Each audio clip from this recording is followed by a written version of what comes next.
Assalamualaikum warahmatullahi wabarakatuh.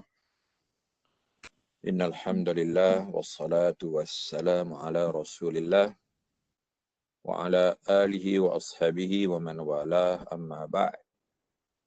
Fal haditsus tsani an Aisyah radhiyallahu anha qalat laqad kana Rasulullah sallallahu alaihi wasallam yusalli al-fajra fayashhadu ma'ahu an-nisa'u من المؤمنات متلفعات بمروطهن ثم يرجعن إلى بيوتهن لا يعرفهن أحد من الغلس. Dari Aisyah radhiyallahu anha katanya adalah menjadi kebiasaan Nabi SAW bersembahyang fajar sembahyang subuh, maka yang menyaksikan bersama Nabi juga ialah kaum perempuan di kalangan golongan mukminat, berbungkus mereka dengan kain-kain mereka, kemudian pulanglah mereka ke rumah mereka. Seseorang di kalangan mereka tidak mengenali mereka kerana masih kegelapan fajar. Ya. Hadis riwayat Imam Bukhari dan Muslim, dan sebelumnya Imam Malik dalam Muwatta. Ya.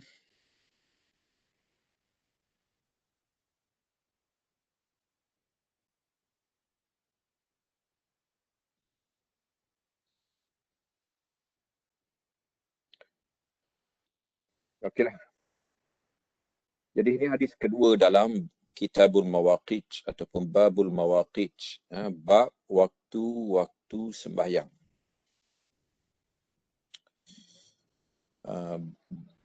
Hadis yang pertama berkenaan dengan kelebihan sembahyang di awal waktu. Hadis kedua hanyalah berkenaan dengan sembahyang fajar. Ya. Sepatutnya kita baca semua hadis-hadis ni lah, tapi tidak ada kesempatan lah. Ya. Jadi kita ambil sebagai contoh untuk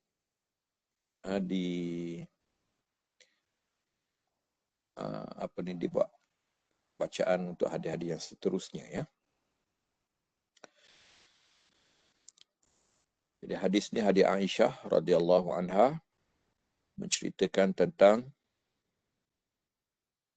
bagaimana situasi sembahyang subuh di zaman Nabi SAW. Ya. Aisyah kalau diriwayatkan hadis menunjukkan bahawa di situ ada iskal ataupun persoalan. Memang sampai sekarang pun masih ada persoalan, ya, kalangan mazhab-mazhab fiqh. Bilakah terbaik untuk sembahyang subuh? Bilakah waktu paling afdal bagi sembahyang subuh? Jadi hadis Abdullah bin Mas'ud menyebut sembahyang amalan paling bagus ialah sembahyang di awal waktu. Untuk subuh bila awal waktunya? Jumhur mazahib iaitulah Imam Malik, Imam Syafi'i dan Imam Ahmad, mereka berpegang kepada hadis Aisyah ini. Waktu terbaik bagi sembahyang subuh ialah waktu ghalas. Ghalas maksudnya gelap, tapi bukan gelap malam, gelap fajar. Setelah dipastikan bahawa fajar dah masuk, walaupun masih gelap, bagi orang yang berpengalaman, bagi orang yang telah ada kebiasaan, dia boleh kesan apa dia gelap malam, apakah dia gelap fajar. Ya. Jadi walaupun masih gelap, tapi fajar dah pasti masuk, maka itu terbaik. Berbeza dengan mazhab Imam Abu Hanifah. Ya, Imam Abu Hanifah, dia berpegang kepada hadis lain. Kalau tak silapnya hadis Abdullah bin Mas'ud. Ya. Yang menyebut bahawa waktu terbaik bagi sembahyang subuh ialah isfar. Dipanggil isfar. Isfar ni maknanya fajar telah sedikit tersikat, terbuka. Ya. Waktu dah sedikit kuning, ya, tapi belum keluar matahari. Sebab Bagi mazhab Hanafi, mereka lebih meraihkan kepastian masuk waktu. Bagi dia apa guna kita sembahyang awal waktu, tiba-tiba kemungkinan jatuh dalam keadaan situasi yang mana subuh belum masuk. Bila subuh belum masuk, mana tak sah sembahyang kita. Daripada tak sah, baiklah kita lewatkan sikit. Dan ada hadis pun tentang Nabi SAW sembahyang di waktu isfar. Iaitulah di waktu sedikit cerah, ya, tapi bukan cerah matahari, cerah fajar. Ya. Dan hadis Aisyah ni penting. Hadis inilah yang diamalkan oleh jumhur fuqaha dan kebanyakan mazhab-mazhab. Ya. An Aisyah radhiyallahu anha qalat laqad kana Rasulullah sallallahu alaihi wasallam yusalli. Dia kalau kana bergu dengan fi'il mudhari' yusalli contohnya, dia memberi makna mudawamah wal istimrar wal muwazabah, sentiasa, ya, kebiasaannya.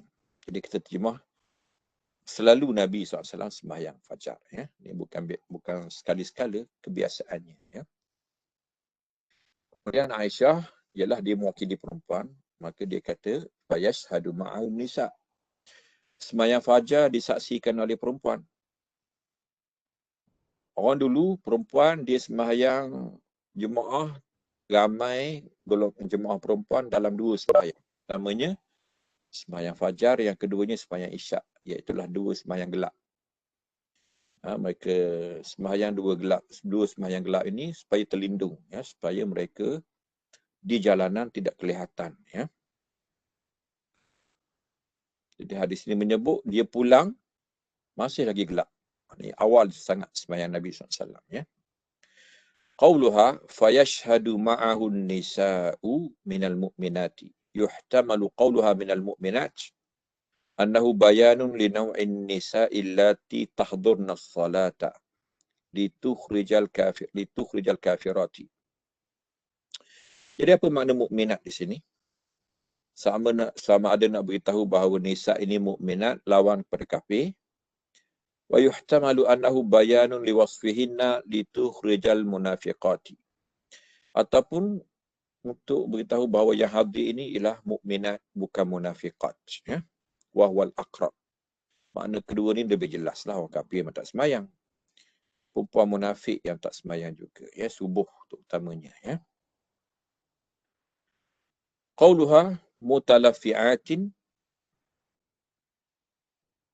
dalam Muwatta' Malik dan Sahih Muslim, mutalaffifatin, ya. Makna dia sama, ya. Wa makna kuma mutaqarib. Tetapi lafaz Bukhari lebih betul, ya, mutalaffi'at. Walaupun Muwatta' Malik dan Sahih Muslim lafaznya mutalaffifat. Ini dikatakan lahan, ya, kesilapan sebenarnya, silap lafaz, ya. Hadis tetap sahih, tapi lafaz tu, lafaz daripada riwayat, ya. Yang sebenar sekalinya mutalaffi'at. Walaupun mutalaffifat satu makna ataupun lebih kurang. Dengan makna mutaghattiyat, ya, menutup. Mutalahhifat, ya, berselubung. Mutajallilat, ya, sama juga berselubung dengan kain yang panjang. Illa anna talafu'a la yakunu illa ma'a taghtiyatir ra'si. Tapi talafu' lebih sempurna kerana yang ditutup juga ialah kepala.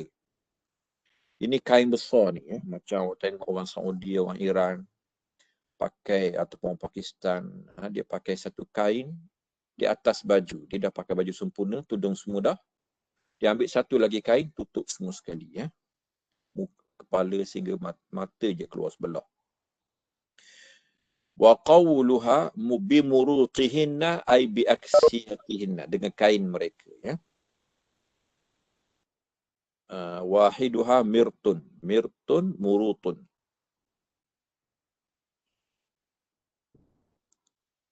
Wal murtu kisaun muallamun, ya, satu kain yang bertanda, ya, muallam. Maknanya ada garisan biasanya, ya, biasalah orang perempuan. Yakunu min kharzin wa min sufin. Dia boleh jadi daripada kharz ni daripada sutera, orang perempuan boleh pakai. Ataupun daripada bulu, ya. Wa min kitan ataupun daripada kapas, ya. Qalahul Khalil, ini yang disebut oleh Al-Khalil, ya. Khalil iaitu guru kepada si bawah, ya. Al-Khalil bin Ahmad Al-Farahidi, ya. Ahli bahasa. Wa qala Ibn al-Arabi huwa al-izar. Ada kata izar. Izar ni kain orang lelaki itulah, macam kain pelekat ataupun kain batik perempuan tu. Tapi digunakan untuk itulah tutup. Wa qala an-nadhar la yakunul murtu illa dir'an wa huwa min khizin. Tak apalah, tu perbincangan bahasa. Wa zahirul hadis sahih qaul al-Khalil. Hadis ini zahirnya memperbetulkan pendapat Al-Khalil tadi, ya. Al-Khalil bin Ahmad. Ini pakar bahasa, ya. Wa fil hadis murtun min syi'rin aswad. Ada juga dalam riwayat kita macam tu. Min sya'rin aswad, ya, daripada bulu hitam. Wa qaluhu min al-ghalas. Okey. Bayanun li sababi adami ma'rifatihin. Asalnya Aisyah menyebut ghalas untuk menerangkan kenapa orang tak kenal perempuan yang pergi ke masjid ini. Kerana gelap. Wa ma'nahu ma yu'rafna anisa'un hunna amrijal. Sama ada dengan makna tidak dikenali lelaki ke perempuan. Wa qila ma tu'rafu a'yanu, ataupun tidak dikenali siapa tuannya. Wa hadha dha'if fa innal mutalaffi'a fi an-nahari aidan la tu'rafu 'ainuha. Pendapat kedua ni sedikit lemahlah, kerana yang kalau membungkus macam tu di siang pun tidak dikenali, ya. Fala yabqa fil kalami fa'idatun. Jadi tidak ada makna kalau dengan makna yang kedua ni. Wal ghalas, apa dia ghalas? Okey. Ikhtilatu dhiya'i subhi bi zulmatil laili, ya. Cerah fajar masih lagi bercampur dengan gelap malam. Awal sangat siangnya. Malam belum berlabuh habis lagi. Gelap malam masih ada. Jadi kegelapan itu mempengaruhi cahaya siang, ya. Cahaya siang pun masih lagi lemah.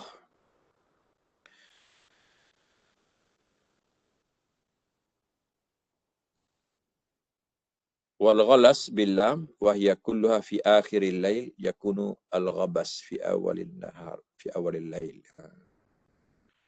Dia ada dua perkataan yang bertentangan. Ghalas hujung malam, dah masuk awal siang. Kalau awal malam di hujung siang itu panggil ghabas. Yusallil fajra, Nabi sembahyang subuh. Sallal fajra wa sallal subha wa sallal ghadah, tu tiga nama. Fajar boleh, subuh boleh, ghadah awal pagi, ya. Fakulluha sabitun fi sahih. Semua tiga nama ni boleh digunakan untuk sembahyang fajar. Walaupun ada yang kata tidak galak menyebut sembahyang salatul ghadah. Dikatakan itu bukan nama syarak. Tak apalah.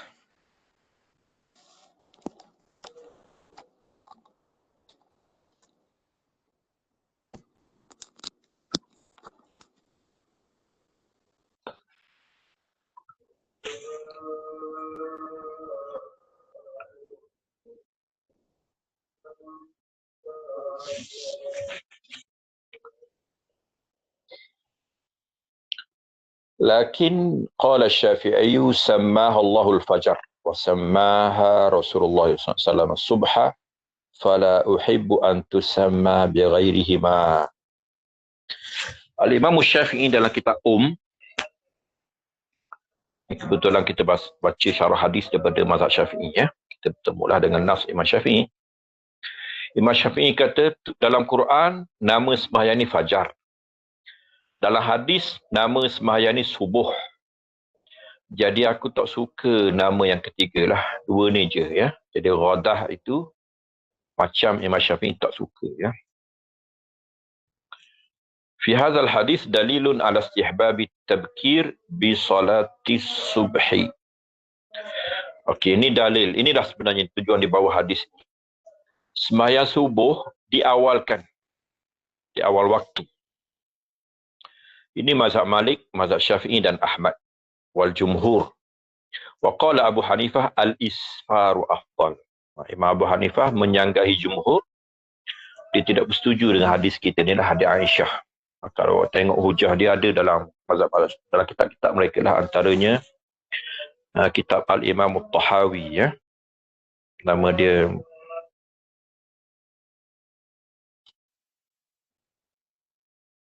apa dia, kitab Al-Athar, ya. Apa nama, Ta'wil Mukhtaliful Athar, ataupun dia. Di situ ada penjelasan daripada mazhab Malik Hanafi kenapa dia tidak bersetuju dengan hadis Aisyah ni, ya. Bagi dia Aisyah ni perempuan, dan Aisyah disemayang dalam bilik gelap dia, jadi dia sangka gelap. Jadi hadis Abdullah bin Mas'ud yang diriwayatkan oleh lelaki lebih jelas, kerana Abdullah bin Mas'ud datang daripada luar, dia tahu apa gelap dan cerahnya. Wa wajhud dalalah, okey, wajah dalalah bagi jumhur yang berpegang dengan hadis Aisyah ini, annal ghalasa la yakunu illa ma'az zulmah. Ghalas tidak berlaku kecuali gelap. Gelap maknanya awal. Ma'ama sabata min tuli qiraati Rasulillah sallallahu alaihi wasallam. Hadis-hadis lain sahih menyebut Nabi baca panjang sembahyang subuh. Nabi kita baca panjang. Maknanya walaupun Nabi kita SAW baca panjang, tetapi masih lagi gelap. Ketika habis, menunjukkan bahawa Nabi memulakan sembahyang di awal pagi, ya, di awal subuh. Hatta innahu kana yaqra'u ma baina 60 ila 70 ma'at tartil wa tadabbur. Jadi dalam riwayat menyebut Nabi untuk sembahyang subuh dia baca 60 hingga 70 ayat bersama dengan tartil dan tadabbur.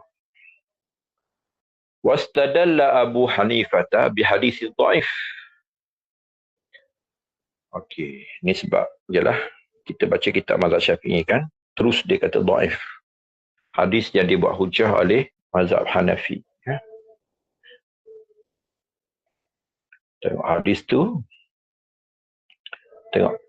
Cuba tengok hadis yang dibuat hujah oleh mazhab Hanafi. Rawahu Abu Daud.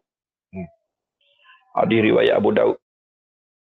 Kitabus Salah babun fi waqti subhi. Dan Nasa'i, Kitabul Mawaqit. Ibnu Majah, juga waktu salatil fajri. Tengok tu, ya. 3 tuan kitab sunan bersama dengan mazhab Hanafi, ya. Seolah-olahnya lah dari segi tajuk tu kenampakan seperti itulah mazhab mereka, ya. Mazhab Imam Abu Daud, mazhab Imam An-Nasa'i dan juga At-Tirmizi itu aja. Tirmizi dan juga Ibnu Majah, ya. Kuat juga sebenarnya pada hujah yang dibaca oleh mazhab Abu Hanifah ini, ya. Semayanglah semayang di Turki, orang semayang Hanafi, ya, lewat di semayang subuh. Di India pun sama, ya.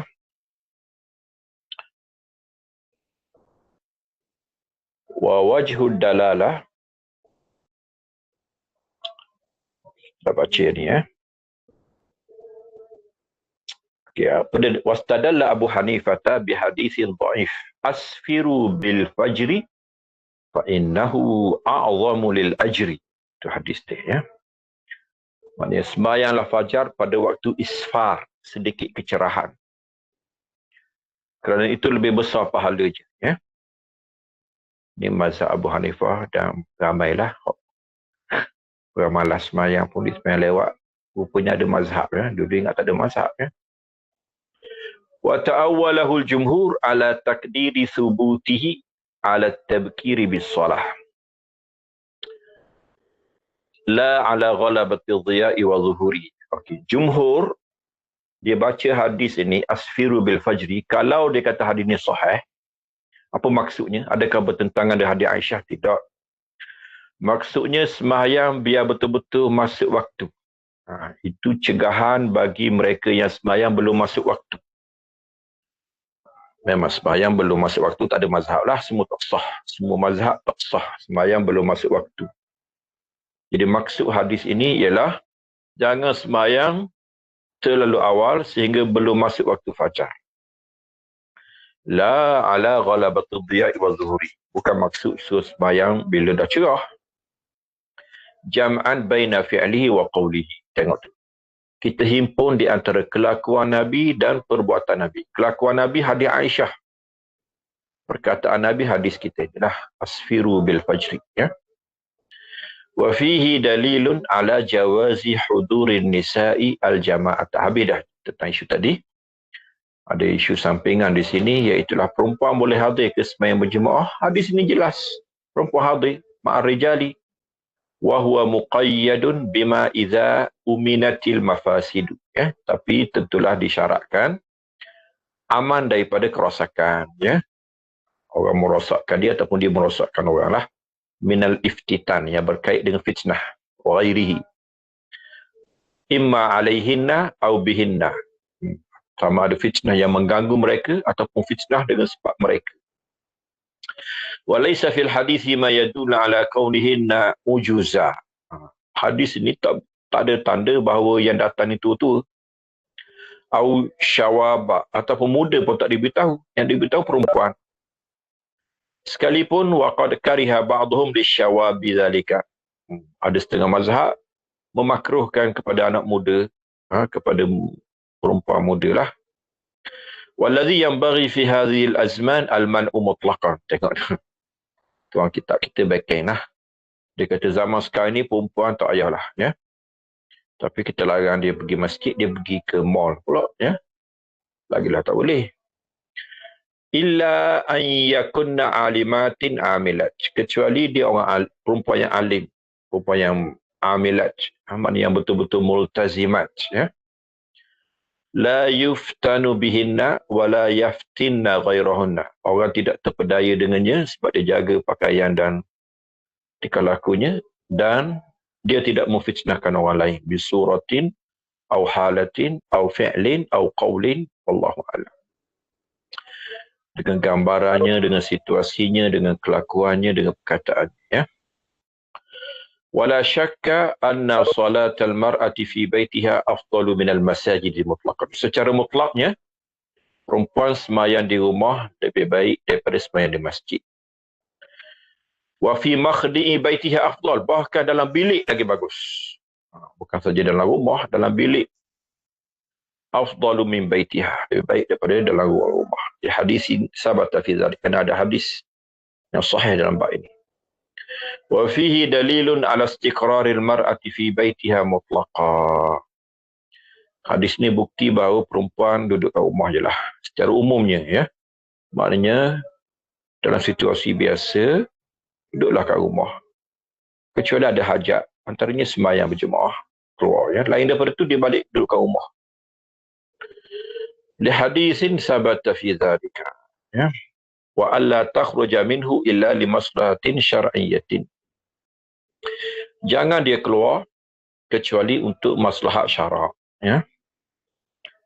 Wa an tarji'a ilaihi ba'da faraghiha minha.